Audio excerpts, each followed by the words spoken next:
Gerakan Mahasiswa Nasional Indonesia atau GMNI menyoroti tunjangan perumahan yang diterima oleh anggota DPRD Oku Timur. GMNI menilai kebijakan tersebut perlu menjadi perhatian publik, mengingat anggaran tunjangan perumahan tersebut bersumber dari dana APBD.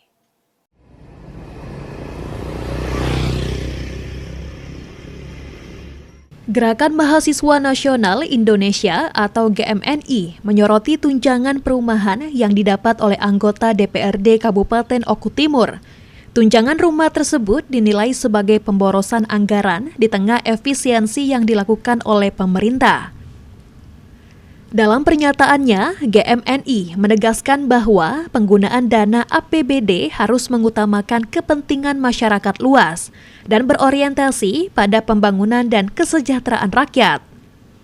GMNI juga mendorong pemerintah daerah dan DPRD Oku Timur memberikan penjelasan kepada publik terkait tunjangan perumahan kepada anggota DPRD Oku Timur. Koordinator PA GMNI Oku Timur, Budi Prasetyo mengatakan, transparansi dan akuntabilitas dalam pengelolaan APBD menjadi hal penting agar kepercayaan masyarakat terhadap lembaga pemerintah tetap terjaga.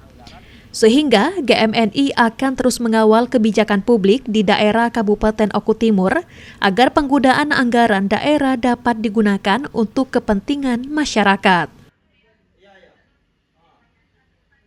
Jadi daripada anggaran APBD Kabupaten Oku Timur ini diprioritaskan atau diberikan kepada tunjangan anggota DPRD, alangkah baiknya itu diprioritaskan untuk urgensi pembangunan di daerah Kabupaten Oku Timur. Contohnya itu bisa dialokasikan untuk pembangunan infrastruktur yang ada di Kabupaten Oku Timur, baik jalan ataupun infrastruktur pada lainnya. Nah, yang kedua itu bisa diinvestasikan melalui sumber daya manusianya, itu di bidang kepemudaan, misalkan dibukakannya ruang beasiswa atau penambahan kota beasiswa yang ada di Kabupaten Oku Timur. Hingga saat ini, pihak DPRD Oku Timur belum memberikan tanggapan resmi terkait pernyataan yang disampaikan oleh Gerakan Mahasiswa Nasional Indonesia atau GMNI tersebut. Francisco Ari Karuana, PAL TV.